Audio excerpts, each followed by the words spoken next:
Ako ba'y pinagpala? At sinasabi ba ng Biblia ay patungkol sa akin, patungkol sa inyo?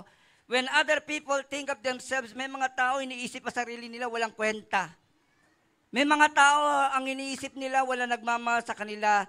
May mga tao iniisip nila, puro hindi maganda. But I tell you, the Bible is telling us different. Ang sabi ng Biblia, you are blessed. Paano nangyari yun, Pastor? Ang mga blessed ay yung mga mababait, yung mga banal. No? Kung ako'y walang kwenta, kung ako'y masamang tao, ako ay makasalanan, bakit ako masasabing pinagpala? Right now, as we read the Word of God, maniwala ka that the Word of God is telling us the truth.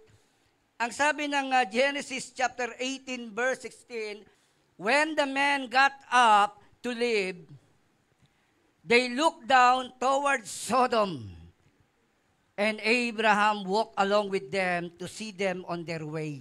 Sabi dito, then the Lord said, shall I hide from Abraham what I am about to do? Ililihim ko ba kay Abraham yung gagawin ko? But I tell you, brothers and sisters, this is the same question applicable to you. Ano ibig sabihin nito? Pastor, ano ibig sabihin niya? Tuloy natin. Ang sabi ng 18 verse 18, Abraham will surely become a great and powerful nation, and all nations on earth will be blessed through him. Siya ay magiging isang malakas, dakilang bansa, at lahat ng bansa sa mundo ay mapagpapala dahil sa kanya. Hallelujah. Imagine one person, we are talking about Abraham. Abraham. So, sinutukoy si Abraham, that is a single person, and yet the promise of God is global. Anong global? Isang tao na wala pang anak, 90 years old na wala pang anak, ay sasabihin magiging ama ng napakaraming bansa at magiging pagpapala. How come? Nasa kanyang 90 years old years, nung panahon na yon, hindi pa siya magaling, hindi pa siya champion. No? But I tell you, ang laki ng iniaangat ng tao kapag si Yahweh, ang Panginoon, ang siyang nakasama nila. Hallelujah. Tuloy natin. Sabi ng verse 19, for I have chosen him. I repeat, the Lord said, I have chosen Abraham. No?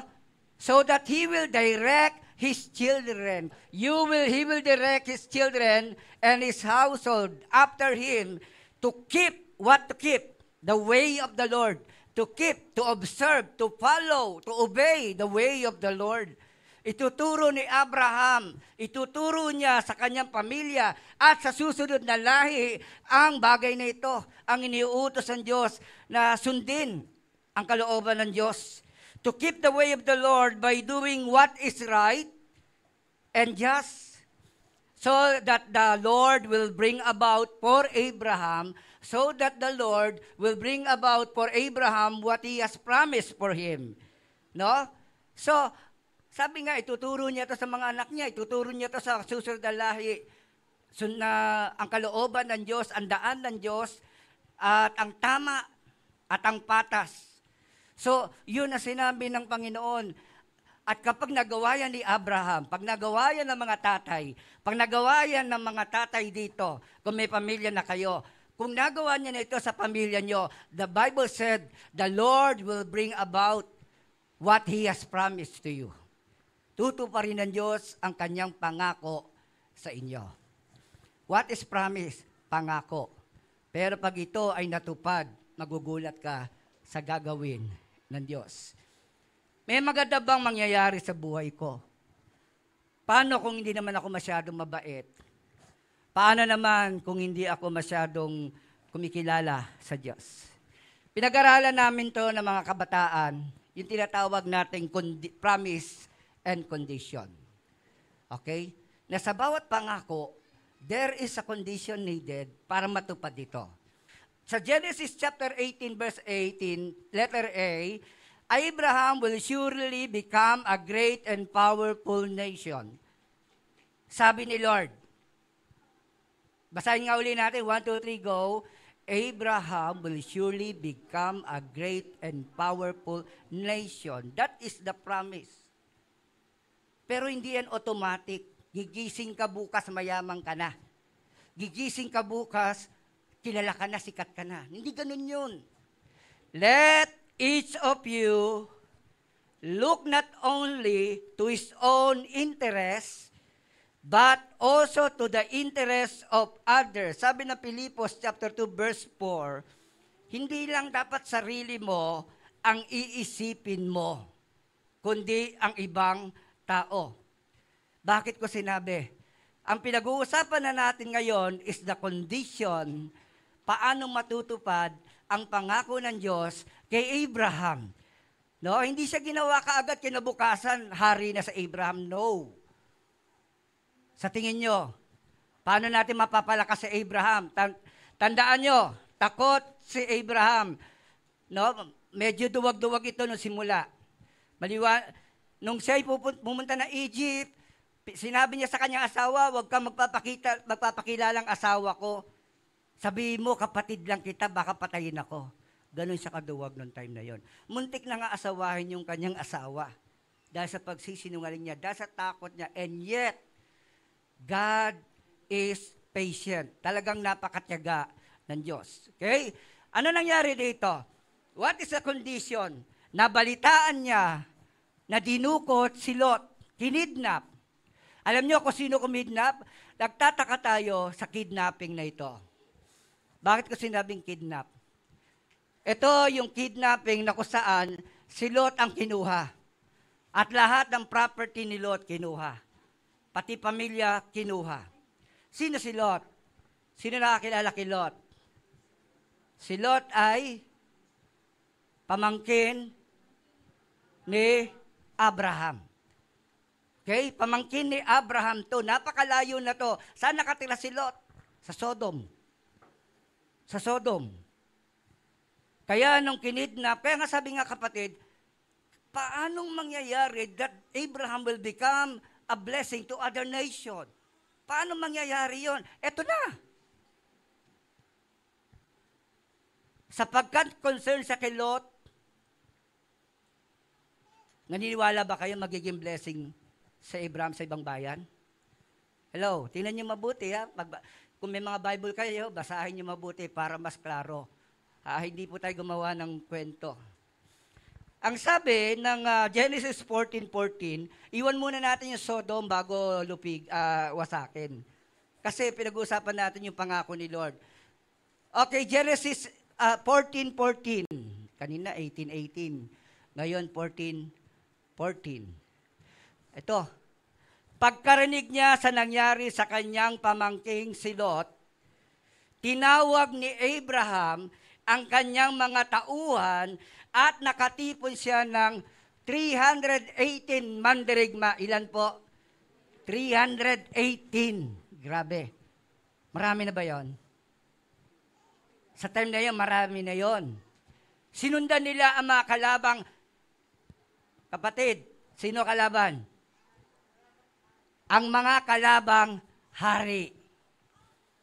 Alam nyo nung time na ito, ang Sodom at Gomorrah ay mga kaharian na pinamahalaan ng isang hari. Nagrebelde sila, lumaban sila.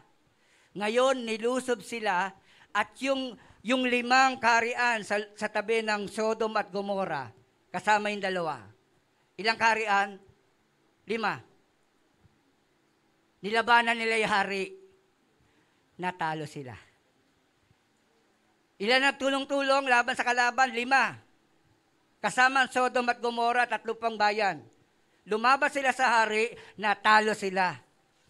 Ngayon, dahil natalo sila, lahat ng kanilang mga ari-arian, kayamanan, kinuha ng hari.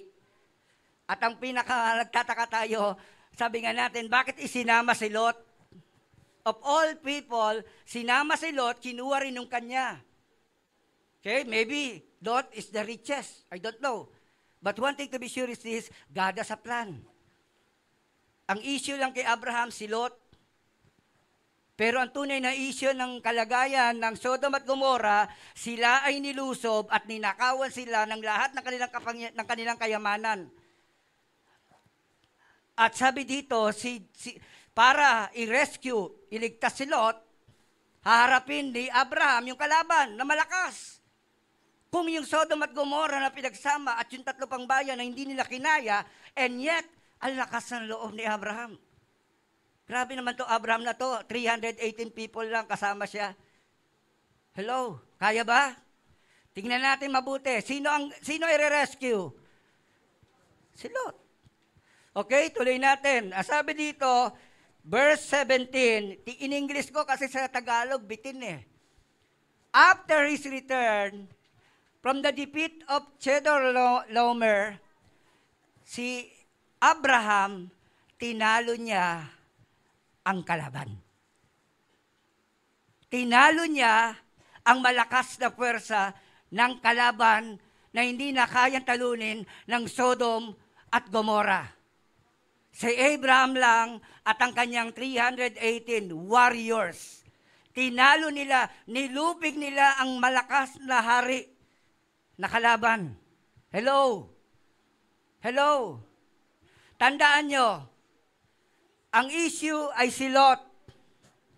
Pero, ang naging bunga ng pangyayari, yung sumakop sa 5 bayan kasamang Sodom at Gomorrah, ngayon malaya na. Malaya na yung 5 bayan. Bakit? Sapagkat tinalo ni Abraham na hindi hari with 318 warriors, brothers, sisters.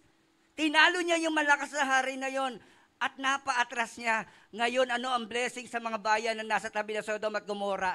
Malaya na sila dahil kay Abraham. Kaya sinabi ni Lord, Abraham, you will become a great nation. Hindi pa siya nation. And yet, ang sabi doon, na-bless na sa kanya.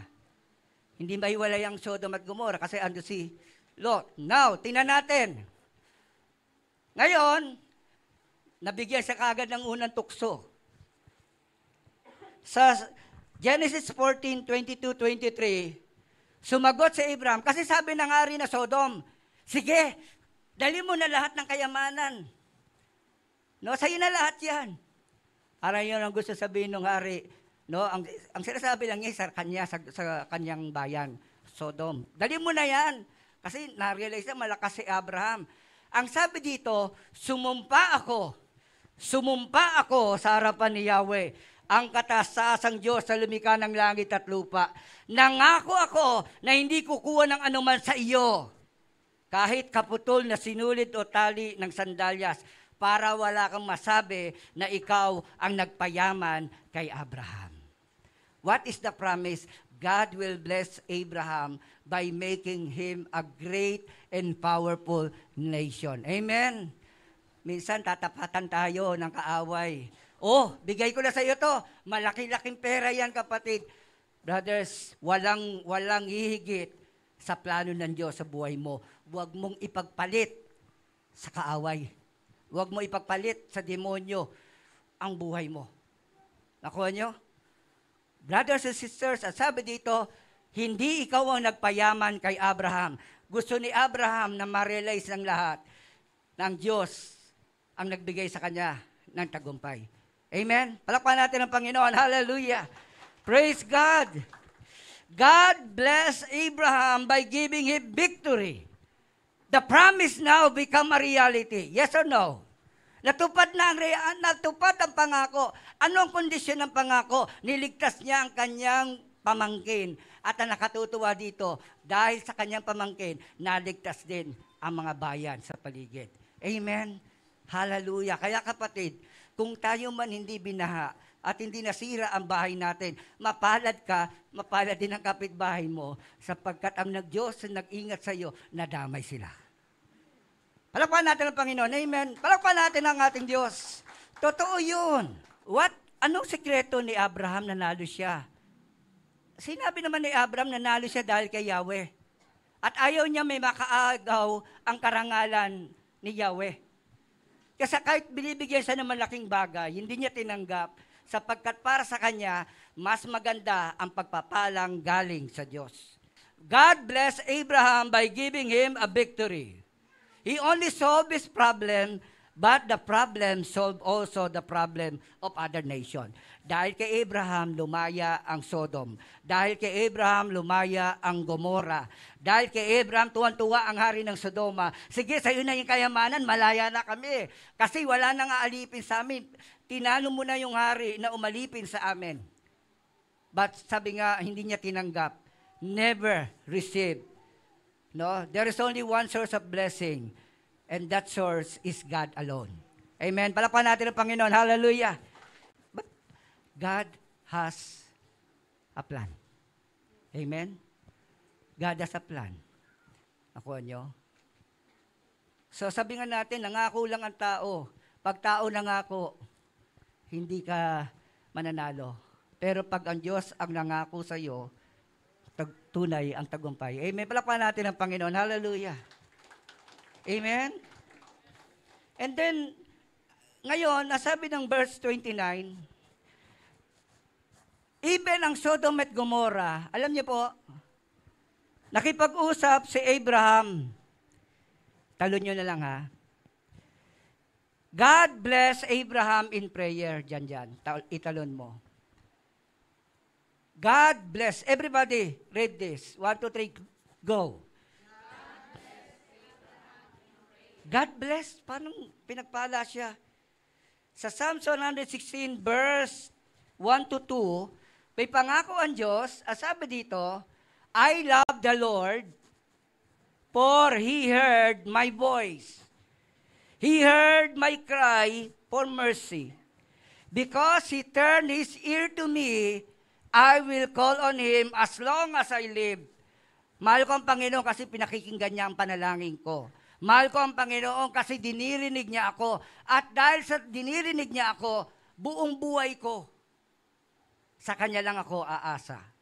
Amen? At nangyari din yan kay Abraham. Tingnan nyo, tuloy tayo. Ang sabi dito, 18:18, balik sa 18:18. Hindi babalik ha? Kang babalik. And all nations, everybody, let's read this. 1, 2, 3, go. And all nations on earth will be blessed through him, through Abraham. Condition. Ano? Ito, condition. Kailangan mabless ang ibang bayan sa'yo. So what happened? Nabless na ba ang bayan kay Abraham? Nabless na ba pinagpala ba si Yahweh dahil sa ginawa ni Abraham? Amen. Nanalo siya sa digmaan. Ngayon sa panalangin, tingnan nyo. Okay? Ang sabi dito, sa Jeremiah 29 verse 7, kung kayo po ay alam niyo yung nangyari, sino po nag-pray sa mga kababayan natin? Baka nag-post lang kayo na nag-post sa FB. Pray for Naga! Pray for the Oragon! Hindi ka naman nagpe-pray. Papakita mo yung nangyayari. Ang sabi ng Jeremiah 29:7, wag na wag niyong isipin ang sarili niyo. Seek the peace and prosperity of the city to which I have carried you into exile.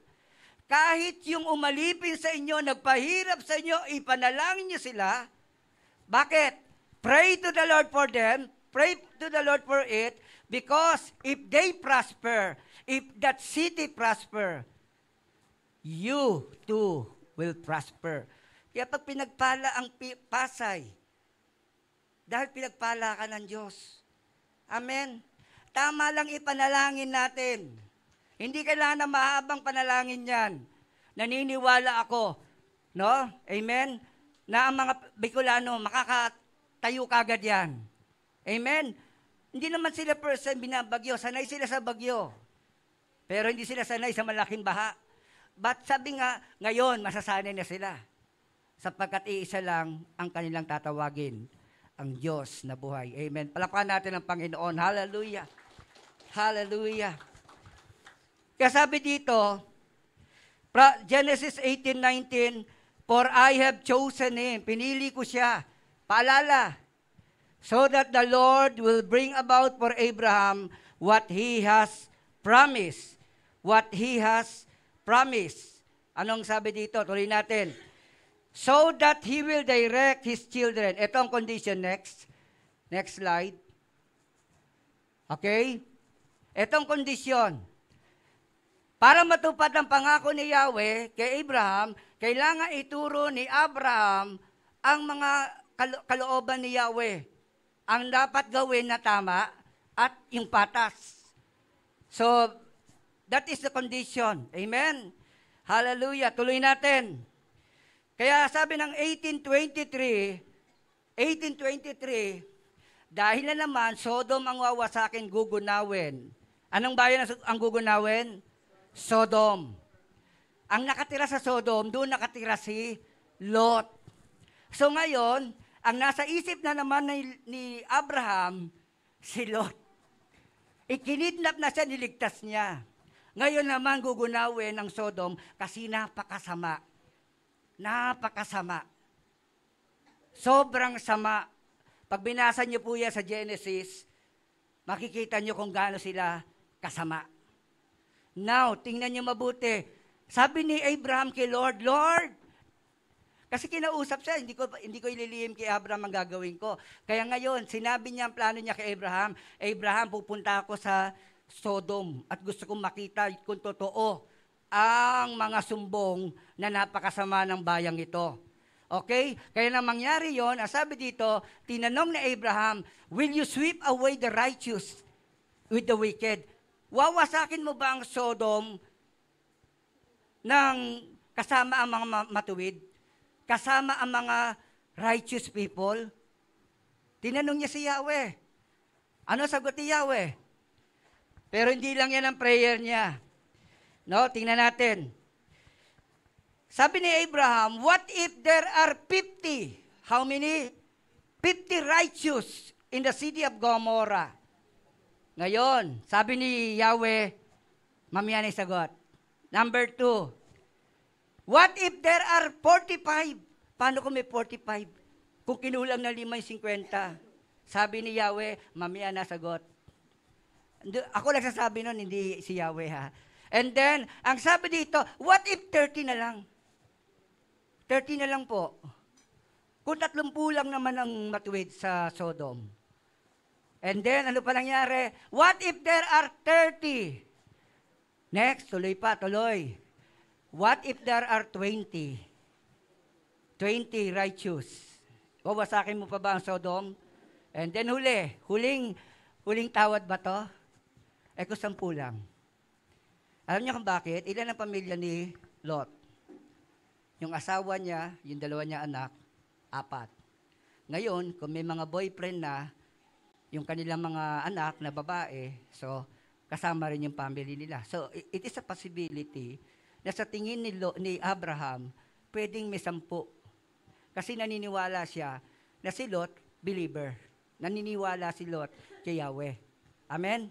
So kung naniniwala si Lot kay Yahweh, ganun din ang kanyang pamilya. So, ano nangyari? Sinabi ni Lord, kung 10 na lang ang natitira sa bayang iyan, will you? No, ito. Ano sagot?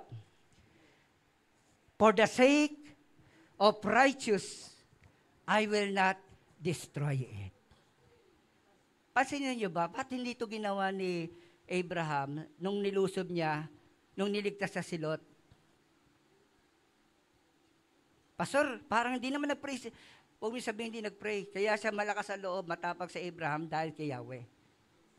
At nailigtas niya, hindi isang tao, kundi buong bayan. Amen? So this is only a repetition of the situation. Pero masyado nga kasing totoo, alam niya ang kasamaan ng Sodom, and yet, ang sabi ni Lord, kahit 10 yan, I will not destroy it. Ibig ko sabihin, Pastor, kung sinabi natin sa panalangin na huwag bahain ng biko, susunod ng Diyos. No. Hindi tayo nananalangin para utusan ng Diyos. Maawa ka naman sa mga taga-Naga. Maawa ka naman sa mga taga-Kamsur. Maawa ka na. Wala ka bang habag sa mga taga-Kamnorte, sa mga taga-Dait? No? Wala ka bang awa sa mga taga-Talisa? Hindi po ganun ang panalangin. Alam ng Diyos ang tama. Alam niya rin ang habag. I tell you, brothers and sisters, pag nananalangin tayo, hindi natin inuutusan ng Diyos sa oras ito. Alam nyo, pagkasabi ng 10 na lang, pwede 10 na lang, ano nangyari? Natapos ang usapan. Natapos ang usapan, lumakad na si Abraham. Iniwan niya na si Yahweh. Bakit? Tandaan niyo mga kapatid, when we pray to the Lord, we are not only asking for answer. Hindi yun.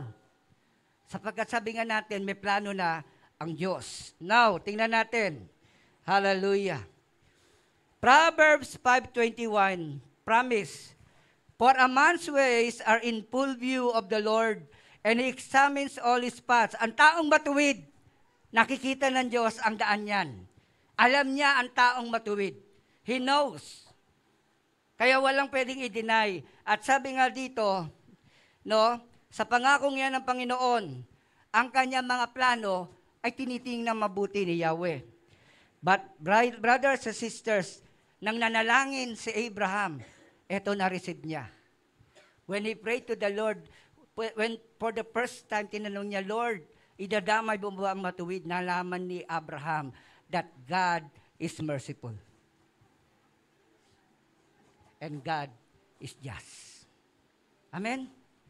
Kaya sabi dito, mga kapatid, no, na-realize ni Abraham, no, na kung naawa siya kay Lot, mas naawa ang Diyos sa Sodom. Hello? Ulitin ko mga kapatid, kaya satisfied siya, umalis na siya, based on what they have discussed with God, satisfied na siya sa sagot ni Lord. Pero, hindi nga umabot na 10. Ilan lang ho ang matuwid? 4, nabawasan pa ng 1. Ilan po? 3. Yung mga boyfriend ng kanyang mga anak, ay hindi naniwala. Sabi nila, joke lang yan. Gets nyo? Hindi sila napahamak dahil unfair si Lord. Napahamak sila dahil sa kanilang ginawa. Yung asawa ni Lot, sinabihan ng anghel, huwag kang lilingon. Paglingon, naging haliging asin. Kaya 3 lang talaga.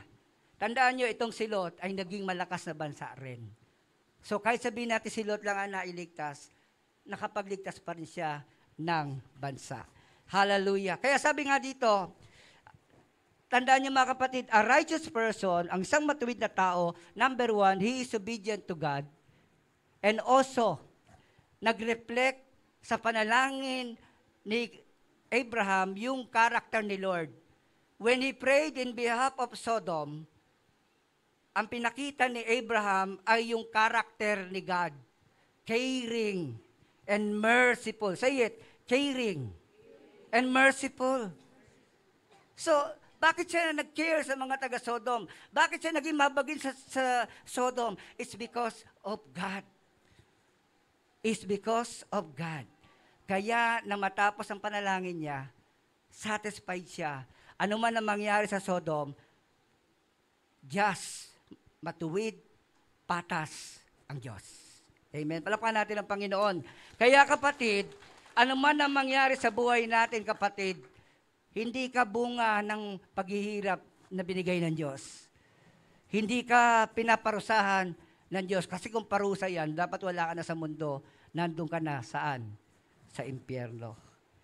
So when we pray, not only we receive favor from the Lord, but we learn more about God's character. Kaya nung nanalangin siya, sinagot ba ni Lord yung prayer niya? Yes, sinagot ni Lord yung prayer niya. Sinagot ni Lord yung prayer niya. Genesis 19:29. Genesis 19:29, yung mga puting background. Genesis 19:29, kung babalik doon, ano nakalagay dito? Sabay-sabay nga nating basahin ito. Pagkatapos gunawin ng ang Sodom. 1, 2, 3, basa. Nang gunawin ng Diyos ang mga lungsod na yon, hindi rin nawaglit sa kanyang isipan sino?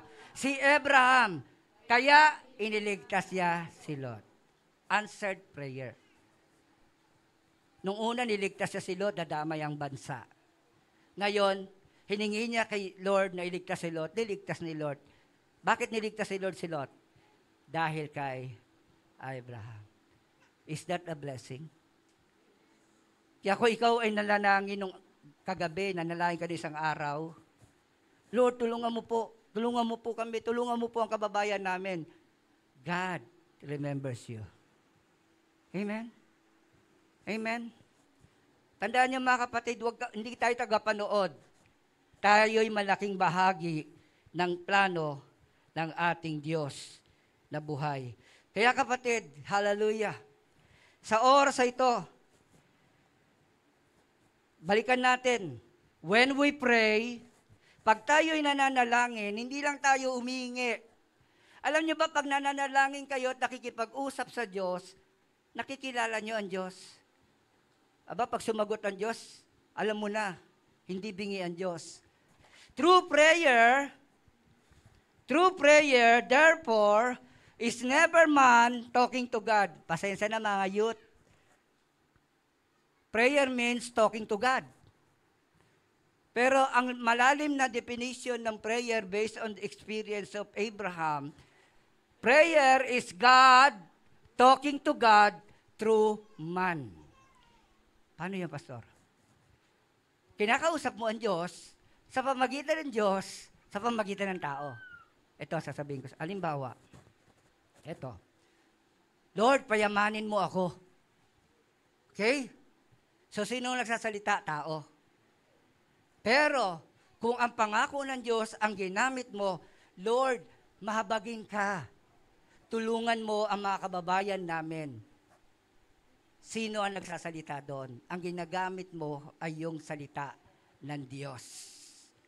Dahil sinabi ng Diyos na mahabagin siya, ngayon mahabag siya sa tao.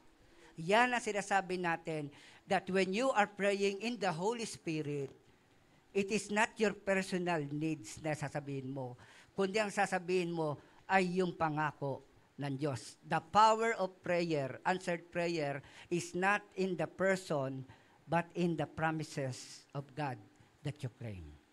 Amen? Basa ka ng Biblia, maraming pangako doon. Basahin mo.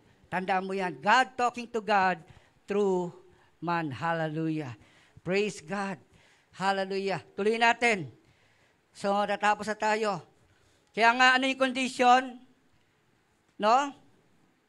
So, ano yung mga condition that, sabi nga natin, in prayer, the character of God is reflected to us. Ibig sabihin that character is reflected to us when we pray. When you pray, yung glory ni Lord, yung kindness ni Lord, yung mercy ni Lord, nag-iisisimula ka na rin maging mahabagin.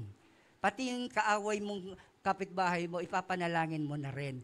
Bakit nangyari yan? Because when you pray to the Lord, dahil magkasama kayo ni Lord, automatic, yung kanyang character, yung kanyang grace, yung kanyang justice, lahat ng yun magre-reflect sa'yo.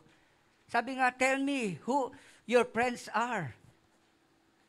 And I will tell what kind of person you are. Sabi mo sa akin kung sino ang kasama mo at sasabihin ko kung anong klase kang tao. Kaya kung kasama mo ang Diyos, wala kang pangamba. Amen? Kung kasama mo ang Diyos, wala kang takot. Kaya sabi dito, ang sabi, yan ang dapat, ito ang tinuro ni Abraham, kanino? Sa kanyang mga anak. So that he will direct his children and his household after him to keep the way of the Lord. Hindi lang pag-aralan. Number 2, ang sabi dito, ano yung last? By doing what is right and just. Do not be anxious about anything. Huwag kang mabahala sa ano pa mang bagay. Wala kang pera, wala kang kakainin, wala ka ng bahay, wala ka ng negosyo, wala ka ng karir. Huwag kang mabahala. Ang sabi doon, manalangin ka ng may pasasalamat. Amen? If you have time to worry, dapat may time ka rin to pray. Amen? Why? Because when you pray, God answers. Amen? Kaya bakit kailangan mag-pray? Nabasa niyo po yung post ko? Ano yung post doon? Binigyan kayo ng kapangyarihan ng Diyos na yurakan ang masama, tapakan.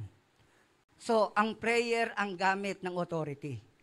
When you pray, you use the authority the God-given authority. Kapatid, hindi ka makikiusap sa demonyo. Maawa ka naman sa akin, hirap na buhay ko, baksak na ang buhay ko. Hindi mo kailangan makiusap. Sapagkat may kapangyarihan ka na apakan ang kaaway. Kaya when you pray, you are exercising God-given authority. Amen. Palakpakan natin ang Panginoon. Hallelujah. Praise God. Tingnan niyo mabuti, no? Dahil lamang sa kanyang concern and care, love and care with Lot, God moves. Yung pagmamahal niyo sa isang tao, nagiging pagpapala sa iba. Nadadama yung kapitbahay, nadadama yung bayan. Okay? Sabi nga dito, but the promise belongs, is the promise belongs only to Abraham. Si Abraham lang yung pastor. May pangalan yan, Abraham. Abraham. Hindi ko nakita dyan si Marlon. Walang Marlon dyan, pastor. Ha? Hindi yan applicable. Walang Anita dyan. Hello. Walang Joyce dyan. Tama ba? Anong pangalan nakalagay? Abraham. Tama ba? Ano sabi ng Bible? Tinanong ko yan. Sinabi, ito sagot ng Bible. Galatians 3:16. Wow. John 3:16, Galatians 3:16. Ngayon, tingnan nyo mabuti, lakihan nyo ang mata nyo, kahit maliit ang sulat. Ngayon, nangako ang Diyos kay Abraham at sa kanyang inapo. Hindi sinasabi at sa mga kanyang mga inapo. Hindi sinabi sa mga apo ni Abraham. Ang sabi dito, isa. Isa lang ba apo ni Abraham? Hindi. Pero ang inapo na yan ay hindi yung apo. Ang sabi dito, hindi sinasabi at sa kanyang mga inapo na mangangahulugang marami, kundi at sa iyong inapo na iisa ang kahulugan. Sino tong apo ni Abraham? Si Kristo. Sabihin niyo po, Jesus Christ. Jesus Christ. Tandaan niyo, tuloy natin sa susunod. Next. Okay? God bless Abraham in the Old Testament. But right now, Joyce, Nika, Cherry, Edna, God bless you now through Jesus Christ. Amen. Nakuha nyo? Say it, Jesus Christ. Amen. Galatians 3:29. At kung kayo'y kay Kristo, kabilang kayo saan? Sa lahi ni Abraham, ang taong pinagpala. So ibig sabihin, part tayo ng pamilya ni Abraham. Amen. At tagapagmana ng mga pinangako. Kung ano pinangako ng Diyos kay Abraham, ay tatanggapin ko. Tatanggapin nyo. Amen? Amen? Tandaan nyo po yan mga kapatid. Tatanggapin nating lahat yan. Okay, tuloy natin. Galatians 3:13. Sabay-sabay, basa. 1, 2, 3, go. Teka, hindi tayo nagkakaisa. 1, 2, 3, go. Tinubos tayo ni Kristo sa sumpa ng kautusan nang siya'y magdusa na parang isang sinumpa. Sapagkat nasasaad sa kasulatan, sinumpa ang bawat ibinitin sa krus, sa punong kahoy. No? Verse 14, tinubos niya tayo upang ang mga pagpapalang pinangako ng Diyos, kanino? Kay Abraham, ay kaptan ng mga hentil. Sino mga hentil? Ako, kayo, tayong lahat ay mga hentil. Matatanggap nyo ang pangako na binigay kay Abraham.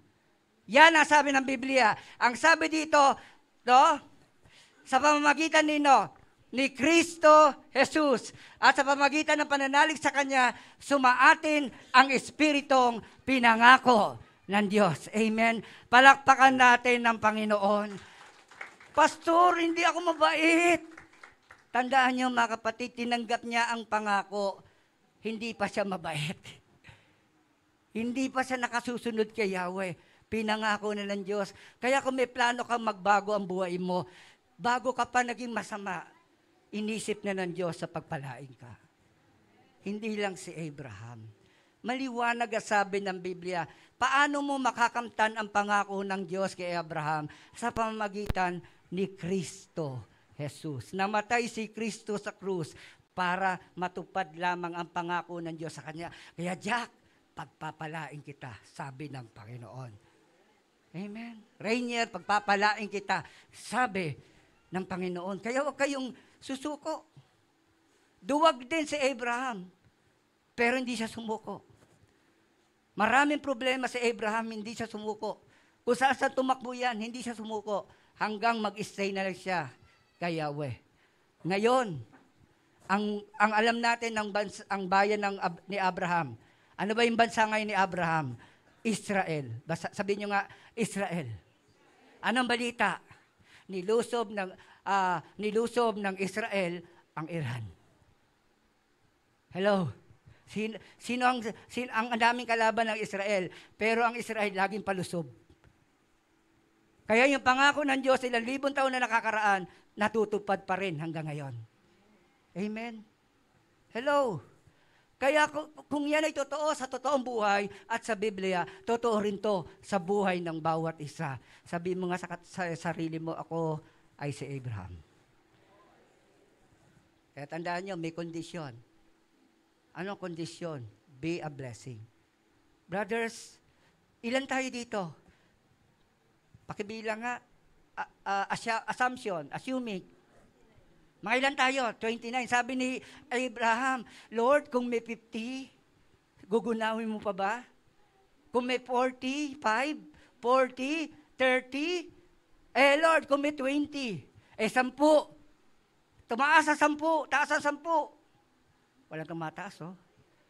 Tumaas sa 10. Wala. Ayaw niya. Hindi kayo naniniwala kay Yahweh. Tumaas sa 10. Naghahanap ang Diyos ngayon para iligtas siya ang ating bayan ng mga mataas sa kamay. Oh. Di sobra tayo sa 10. Kaya niya ng buong bansa. Dahil ligtas tayo. Amen? At alam mo kung bakit yan niligtas? Dahil sa inyong mga matuwid. Palakpakan natin ng Diyos. Hallelujah. Being blessed is not only a situation na marami kang material blessing, pera, but being blessed is a lifestyle. Buhay. Sabi nyo nga, buhay. No? Araw-araw may pagpapala ang Diyos. Kailangan mo lang i-claim. Kaya lang kung ayaw nyo mag-claim, dinidinay nyo ang kanyang pangako. Sana maintindihan nyo, John 15:12-14. Hallelujah. Akala ko tapos na eh. John 15:12-14. My command is this, brothers, sisters, love each other as I have loved you. Greater love has no one than this, that He laid down His life for His friend. Wala nang higit sa ganitong pag-ibig na inialay ng kanyang kaibigan ng kanyang buhay. Parang nino yan, oh. Filipinos are worth loving for. But I tell you, worth dying for. Pero sinabi ni Lord, ano ang tawag ni Lord kay Abraham? My friend. Say it, my friend.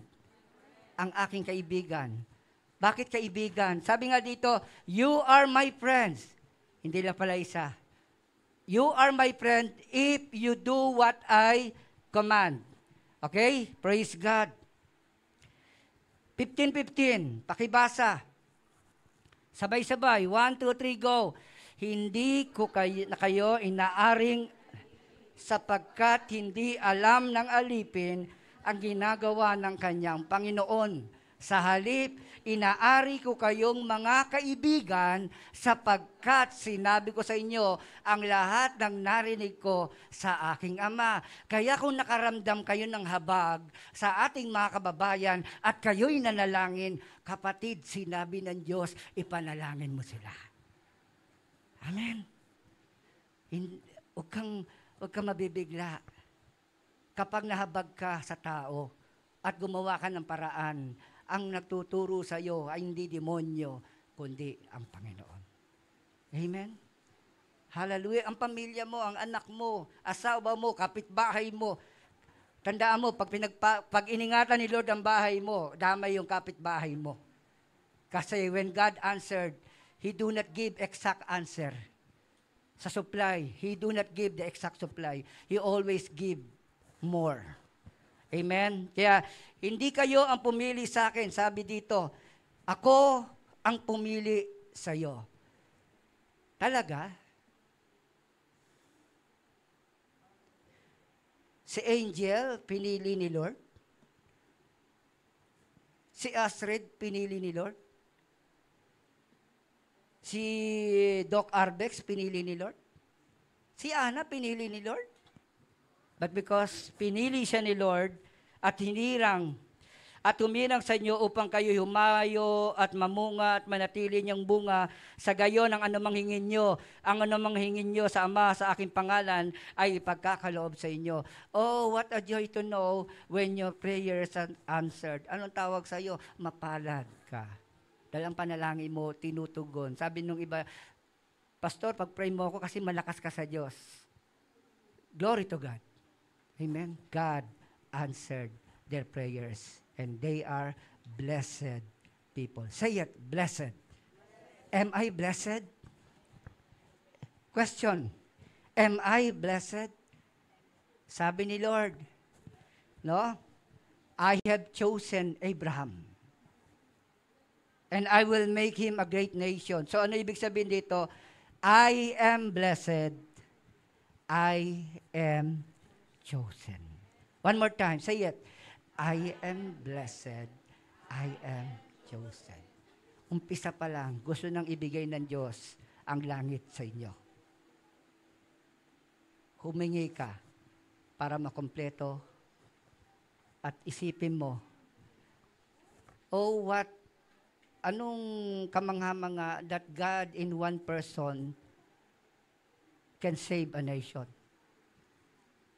Isipin mo kayo, dahil sa panalangin mo, dahil sa pagtulong mo, dahil sa pag-ibig mo, may naligtas. Amen? Palakpakan niyo ang Panginoon. Glory to God. Hallelujah. Come on, let's give God a clap offering. Hindi siya namimili na mabait. Siya ang pumili kung sino gusto niya. Kaya ngayon, kayo nandito, hindi po aksidente yan. Ay, ngayon lang namin nakita ang kapatid natin. No, kapatid, ngayon ka lang nandito, pero the Word of God belongs to you. Amen. Hallelujah. Kaya sa oras to, glory to God. Let us give God the honor and the glory. Hallelujah. Tayo po'y saglit na manalangin. At sa oras to, ipikit mo ang iyong mga mata at angkinin mo ang pangako ng Diyos na binasa natin. Sa iyo na yan. Dahil kay Kristo. Buksan ninyo ang buhay nyo kay Kristo at makakamtan nyo ang pangako ng Diyos sa taong katulad ni Abraham. Tayo po'y manalangin habang nakayuko at nakapikit. Aming Diyos. Sumunod po kayo sa panalangin. Aming Diyos, aming Ama. Salamat po sa pagkakataong ito na narinig namin ang katotohanan ng iyong salita. Ito ay para sa akin. Salamat po. Naalala mo ako. Kaya sa oras na ito, binubuksan ko ang aking buhay. Walang nalilingit sa iyo. Humihingi ako ng tawad sa lahat ng kasalanan ko. Sa iyo, sa aking pamilya, at sa aking bayan.